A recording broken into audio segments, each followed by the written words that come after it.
Hi garden friends, welcome to the channel. I'm Era and this is Gardening on Purpose. If you're new here, welcome.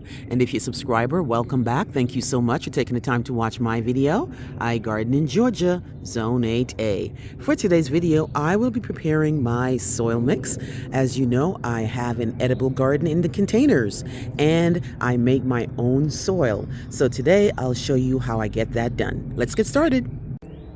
So for this year, I'm going to be using the three basic ingredients. First up, we have perlite. So I'm going to be using this organic perlite that I got from Walmart. I'm going to be using coco coir, which is the husk of the coconut plant. And I'm going to be using my trusted compost. This is the compost you've seen me use over and over. This is mushroom compost from the Black Velvet. Also, I think it's part of the Black Cow series. So these are the three things that I'm going to be using as a baseline. I won't be adding any fertilizer because this is just the mix that I'm making. And I'm going to show you exactly what I do. All right, guys. So first I have to saturate the coconut coir. This is what it looks like. It's pretty much a block. You need to add water to it to saturate it so it can expand and be able to be used in combination with the other ingredients. So I had 6 blocks here, and all I'm going to be doing is adding water. So I have a bucket of water here that I just got in the pipes, and I'm just going to add the water like that.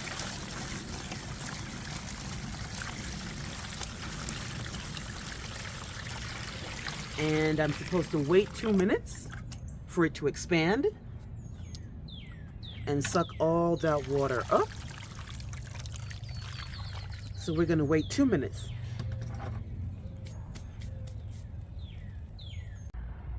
All right, so the coconut coir has officially expanded, and this is what it looks like once it's been, water's been added, it's been moisturized, it has been moistened, and as you can see, it has sucked up all the water that I put in there. It's really nice and fluffy, which is great because the roots want somewhere to go without feeling restricted. So this is what that coconut coir looks like. I already opened my bag of compost and have it here in my gorilla cart. So that's what that is. And then now I'm going to add the perlite to the coconut coir. All right, so I've added 1 bag of the perlite. I'm going to add 2 because we need a lot of aeration.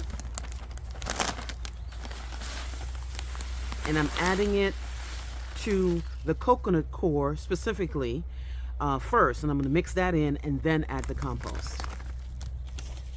All right, now again, watch your nasal cavity.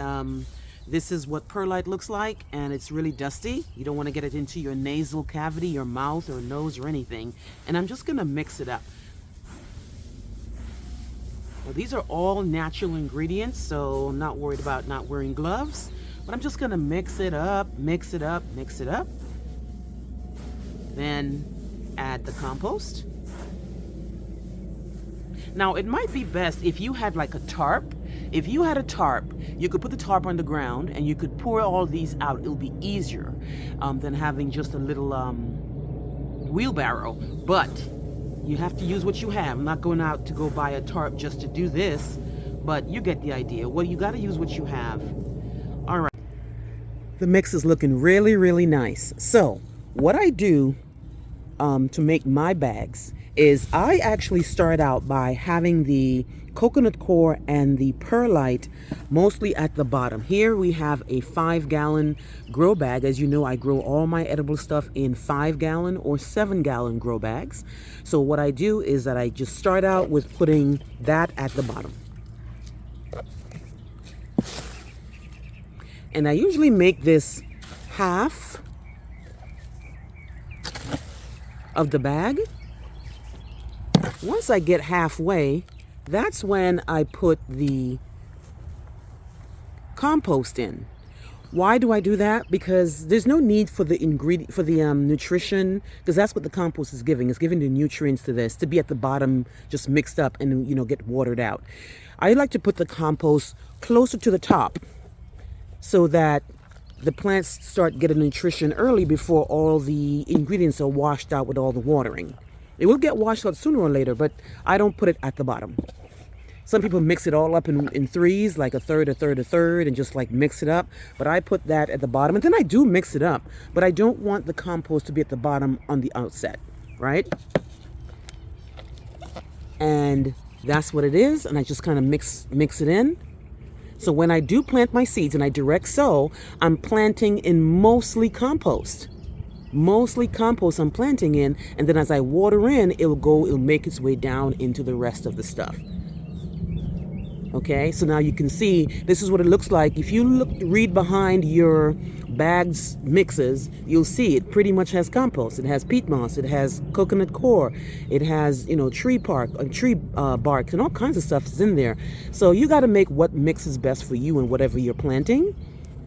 So that's my first bag. Like again, I don't fill my bags all the way up because I don't need to. But that's pretty much how I create my potting mix with those 3 basic ingredients.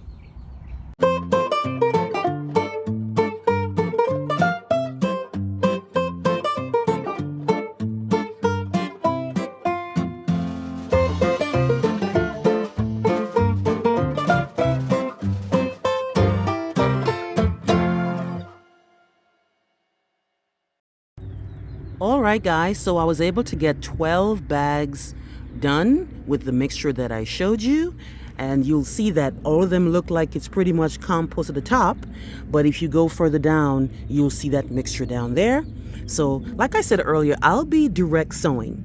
My frost date is somewhere between the 15th and the 20th of April, but I've already checked the next 2 weeks, and it's going to be pretty nice in the next 2 weeks. We might dip down to a 40 sometime before the 15th, but that shouldn't hurt anything that I plant. I'm going to do another video showing you what I intend to plant in these things, but I'm going to be also doing another video showing you these other guys that I need to actually go get some more. I might use peat moss for those, because if I got 12 bags out of those blocks of coco coir, I do have that peat moss right there that I've had and that I need to pretty much use. And even though peat moss takes a little bit more work to rehydrate, to make it more moist again, I have it and I need to use it. So I'll probably use the peat moss, the compost, and the perlite for the next set of bags that I have. Let me know what you think, guys. Let me know what your process is when you're making your potting mix for either your plants or your edibles. Like again, this is only for the edibles. I grow edibles in grow bags, and this is the mix that I use. Let me know what you think, guys. Please like, please share, please subscribe. Remember to hit that notification bell so when I put out a new video, you'll be one of the first people to know. Thanks. Have a great day. Bye.